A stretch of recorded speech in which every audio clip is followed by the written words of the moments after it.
Thank you so much for those words. If we let it go, we let more good come in, right? And one of those good things we have is our guest speaker today, Reverend Jeff Hargis. He's from our neighbor down south in the valley. Jeff has been a student of New Thought from his early 20s, ever since his father handed him the book Illusions by Richard Bach, as if to say, tag, you're it. Jeff has an eclectic background in business and technology and spent much of his professional career as a business analyst. Feeling the need for a career that would take him deeper into the heart, he let go of his work to pursue employment at his spiritual center, while at the same time entering into ministerial school at Holmes Institute. He recently completed his program and is awaiting panels in February for the official minister credential. And so join with me in welcoming our new to soon be, Jeff Hargis.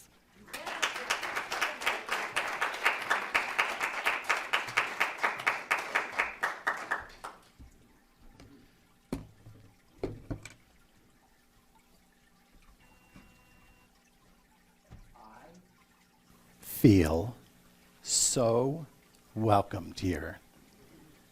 I can't quite tell you the experience that it is for a newcomer to come in here and be greeted and welcomed by you all in such the way that you have done for me. It has taken my breath away.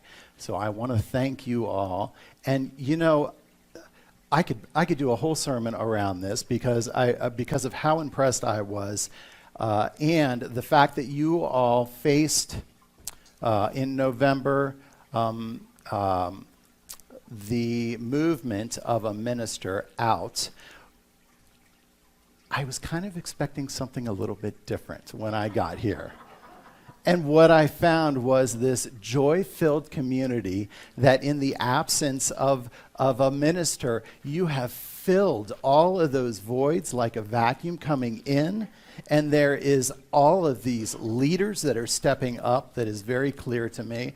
There are just, and there's a great core of practitioners.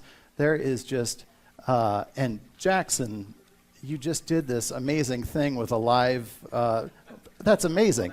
That's not, we're not doing that at New Vision Center. Very well done. There's a lot that goes into that. I am very aware of.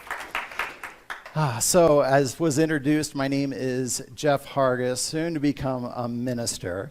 And so, thank you. I feel that excited about it too. It's been a long road of going into ministerial school, and so I am glad that I am at the final lap of this journey. And so, I want to, so I'm still kind of a student, and so I want to just put out there as a bit of an asterisk that if this talk goes a little south, it's because I'm still a student. I'm not yet a minister. So there's my, no, I am just kidding. That's not a very good religious scientist to say something like that, right?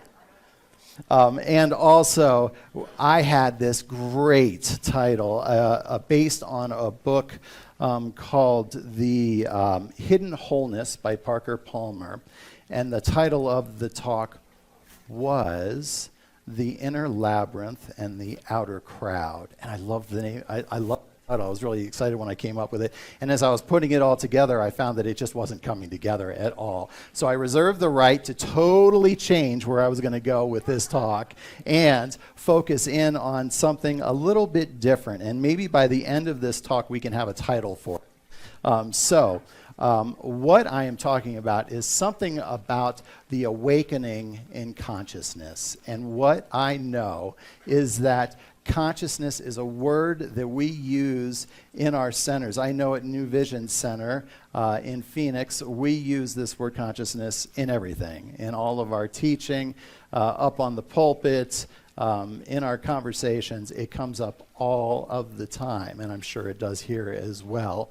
And so what I wanted to do was come in with not necessarily a definition from the dictionary, but rather some meaning behind consciousness from the science of mind. And what it said, what I came up with through the readings that I had was the use that we make of this word consciousness is to illuminate the understanding that there is something that dwells within all of us that is individualized by each of us, that is part of something larger.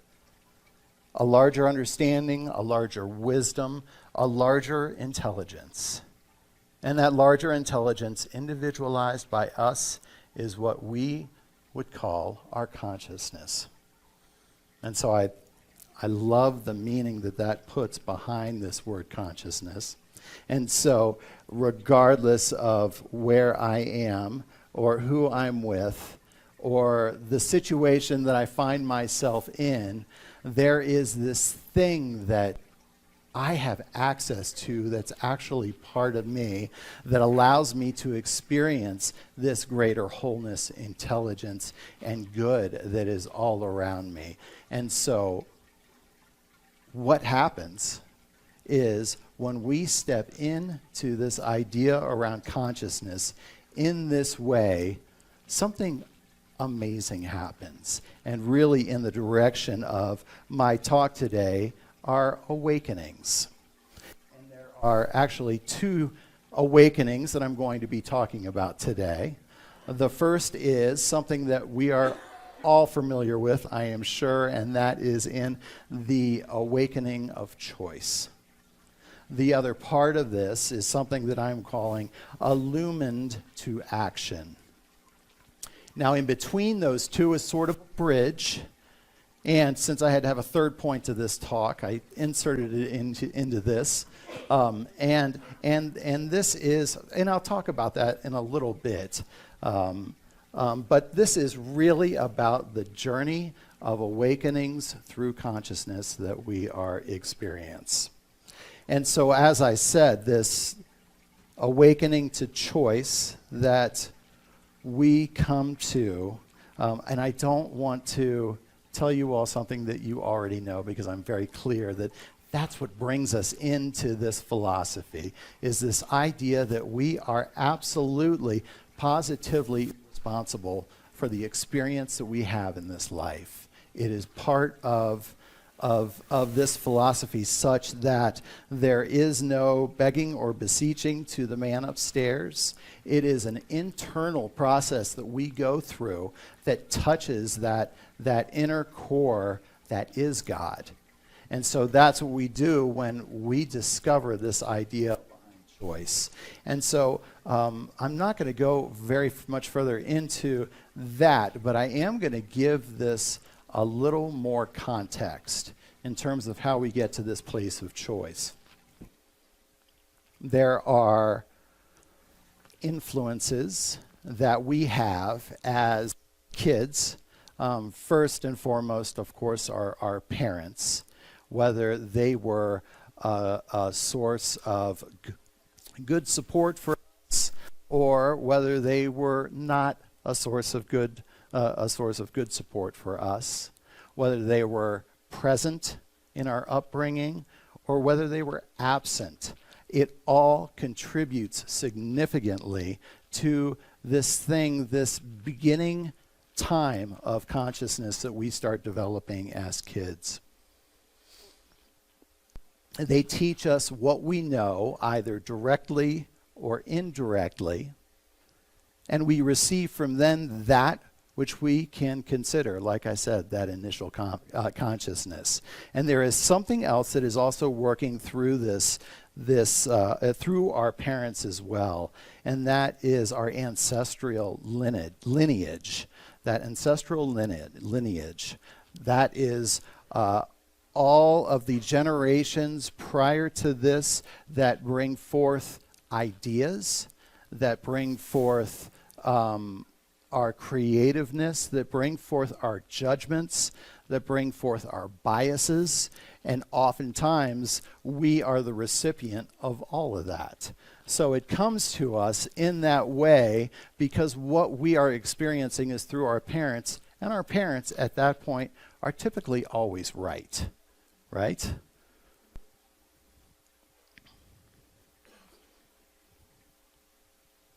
often that initial consciousness is governed by a lot of ideas and those ideas, that ancestral lineage is held throughout that line.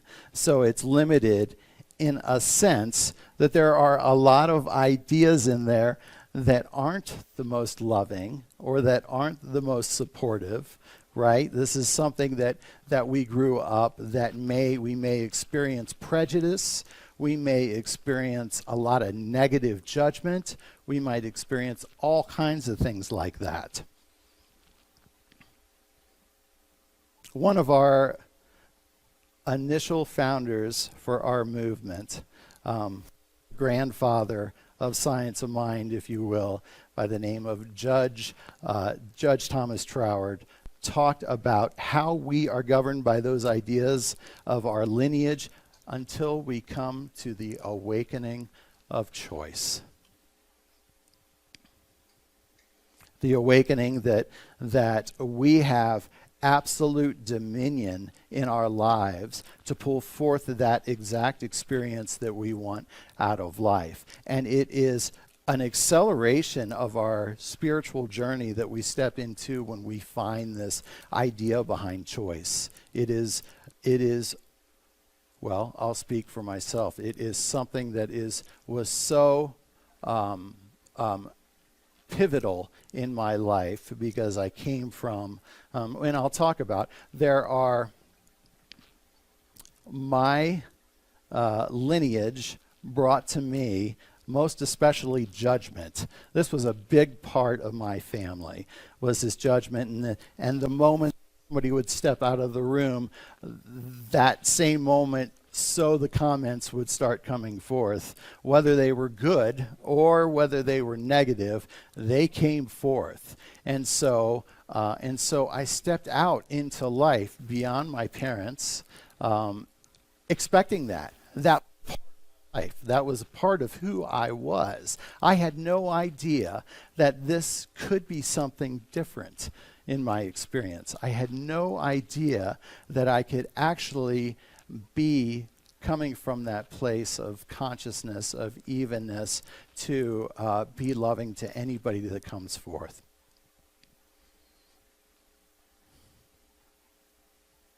It sounds really simple, this idea around choice. And it takes a long time not to respond unconsciously every time we encounter something that our tribe told us was this way or the other. But we begin to see that we don't have to be defensive. We don't have to be argumentative. We don't have to take things personally. We don't have to strike out in anger because of our own fears. There is a quote from Marcus Aurelius. He said, "If thou art pained by any external thing, it is not this thing that disturbs thee, but thy own judgment about it. And it is in thy power to wipe out this judgment now." So choice. This awakening to choice is part of the science of mind. It's what we do. It's what we take part in. It's part of our classes. It's what we hear up here on the pulpit. It's all around us. And so that while the outside experience is happening all around us, and that's a static thing, it's what's happening internally that begins to change. There is a calmness that is coming forth in that. We don't have that knee-jerk reaction of judgment. We don't have that knee-jerk or unconscious reaction about lack or being a victim of anything. It becomes part of our internal being that we recognize that we are in this place where the universe is conspiring for our good.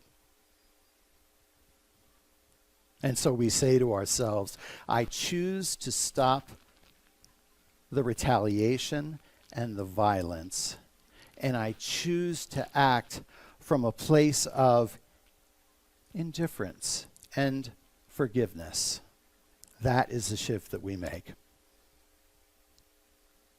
And so only when we are at that place of easily transitioning from that knee-jerk reaction, from that unconscious reaction to discernment and forgiveness, we also begin to appreciate that there are other levels of awakening that are happening along our spiritual path. And that is the illumined action. In between this idea behind our choice, our awakening with choice, and our awakening with illumined action, there is kind of a bridge that fills that gap. It takes this idea of choice to a whole new level, and it does so by demanding us to ask of ourselves, in this particular instance, in this situation, in this challenge that I find myself in, how can I move forward with purpose?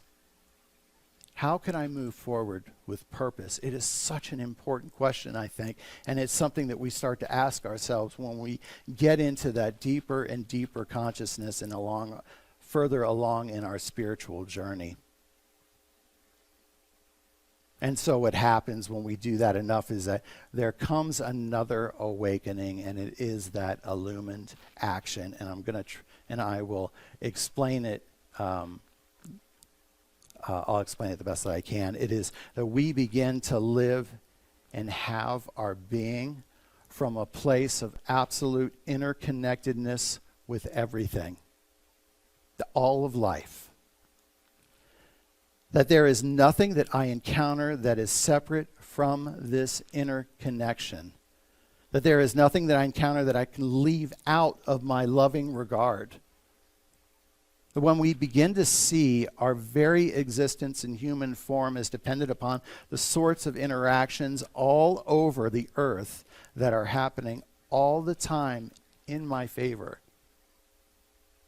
Just this morning, I had scrambled eggs. I prepared that. I went to the grocery store. I got eggs, and I had some toast and some fruit. And to put that together could be just kind of a label of sorts, but to think more deeply about it, there is so much that went on in my favor. There is so much from the local farm, the eggs, and for the whole plate that I manifested, all of the growing of the crops and the harvesting and the people that delivered the food to the grocery store, and that clerk that checked me out, that didn't check me out, but he checked me out with my groceries. And all of this went in to manifest this beautiful breakfast that I had this morning. There is this interbeing that when we wake up to the choice, there is no place that I can be in this world that isn't intimately tied to something else.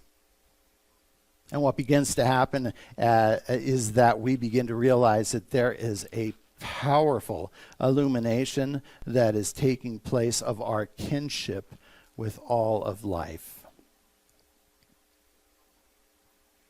And as a responsibility to that, we need to act in that same manner.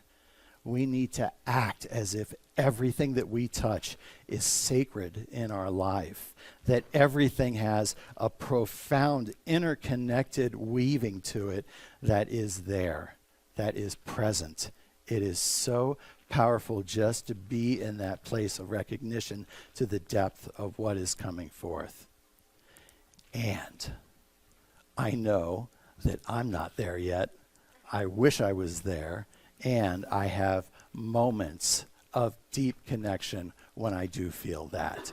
But I am not completely there yet. So don't let me paint this picture that I am holier than thou, because I am not. And there are many times when I go to the grocery store, I get my groceries, I drive totally unconscious of the drive home, and I sit down, I eat, and I don't have a second thought about what came together to produce this manifestation on my plate. It's not so much of even a thought. So we don't know. There is yet a power that is there. And I think we all know it intuitively. It is there.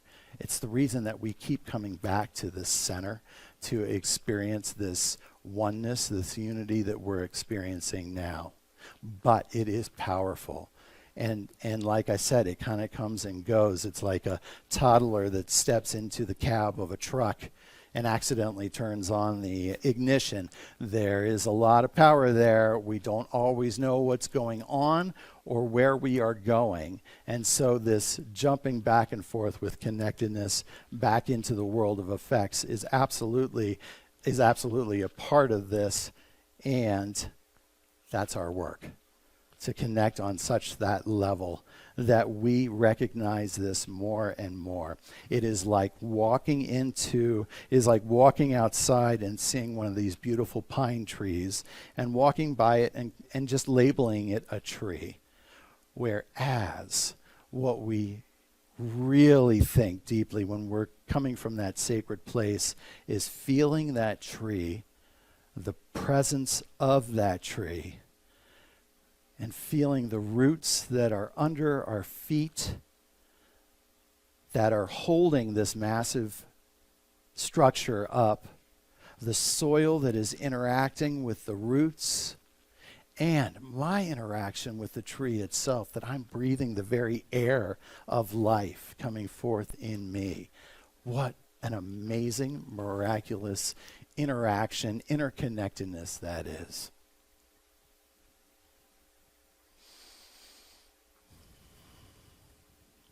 Last September, we had the 20th anniversary of 9/11. And when that was happening, there were some stories that were coming out. And there was one story in particular that really, truly exemplified being called into action. When the plane hit the Pentagon, there was actually a childcare, a daycare for children, like 80 children and infants of all the employees there at the Pentagon.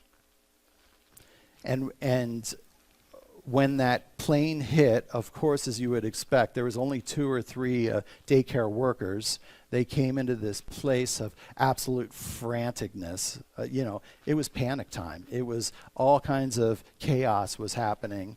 And so what had happened was, and there were all these metal cribs, I guess, infants were staying, and these wheels on them, and they were impossible to push, so they were pretty much stationary. So what happened was a Marine come running in to the daycare and said, "What do you need? What do you need?"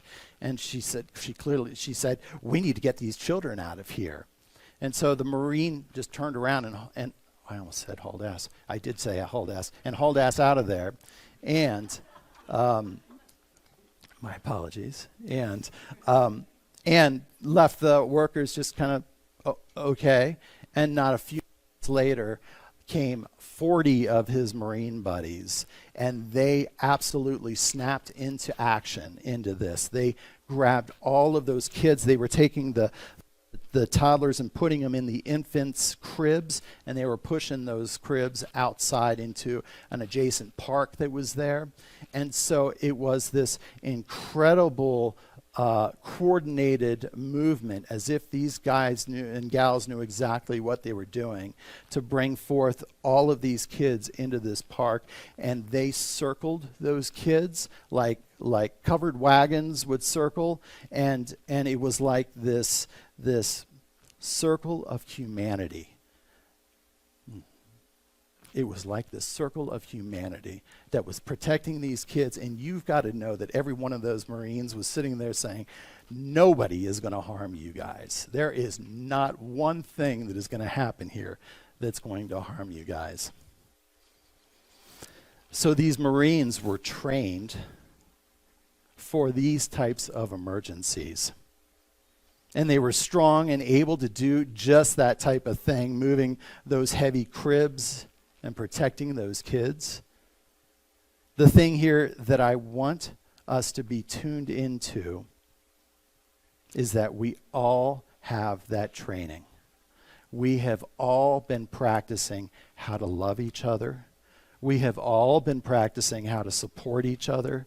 We have been practicing this for certainly as long as we've been here at this center, and probably well beyond that. So we are prepared, and it's unique to each one of us.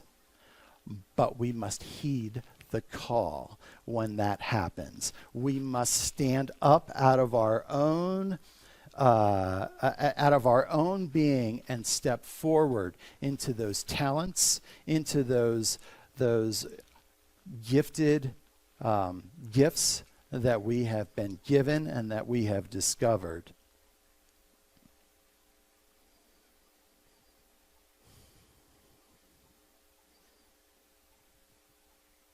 This form of illumined action is what we are being called to do, especially in the world today. There is so much calling for us to step forward, to recognize our good and to demonstrate it and to express it in such a way that we touch everybody, whether it is simply smiling at somebody that is walking by me, or whether it is having a conversation with somebody that just feels low. It is quite possible that they'll remember that conversation for the rest of their life. And it has such a dynamic impact of what we do, because our thoughts and our actions and everything that we do contributes to this wholeness that we are. Even a prayer, if I were to pray for this community, I would know that it would have an impact on everybody within the sound of my voice, everybody's family members outside of this community, everybody from Jackson and the sound crew to all of the leaders in here. It would have an impact. And so that's what we do. So I'm going to close today with a peace prayer from St. Francis of Assisi. And I'll invite you to translate some of these words as you need to. Lord, make me an instrument of your peace. Where there is hatred, let me sow love. Where there is injury, pardon. Where there is doubt, faith. Where there is despair, hope. Where there is darkness, light. Where there is sadness, joy. O divine Master, grant that I may not so much seek to be consoled as to console, to be understood as to understand, to be loved as to be loved. For it is in giving that we receive. It is in pardoning that we are pardoned, and it is in dying that we are born to eternal life. And so in continuation of this prayer, I recognize that we truly are part of something bigger, that there is a wholeness and interconnectedness that is so apparent. We simply have to go deep within to recognize it. It is that source. It is that unlimited good. It is that joy and unconditional love that comes forth. And it is coming from this place of absolute faith and knowing that I speak a word for this community. I speak a word of faith that this community has got it. They have got all of these things worked out. There was a step forward into those places that were once void, like a vacuum, pulling in all of the leaders, pulling in all of those that interact with each other to a higher level of being. I know that each one of us, as we have stepped into our spiritual journey, we have done so coming from a place of awakening in so many different ways, that of choice and that of action. And so I just breathe deep into this recognition. I breathe deep knowing that this community is whole and complete exactly as it is right now. And I just dwell in that place of absolute gratitude for all of this. I dwell in thanksgiving knowing that it is all so. And I release this word to that universal action and law that says, yes, absolutely, as you wish, it is so. So I let it be and I call it good. And together we know this truth by saying together, and so it is.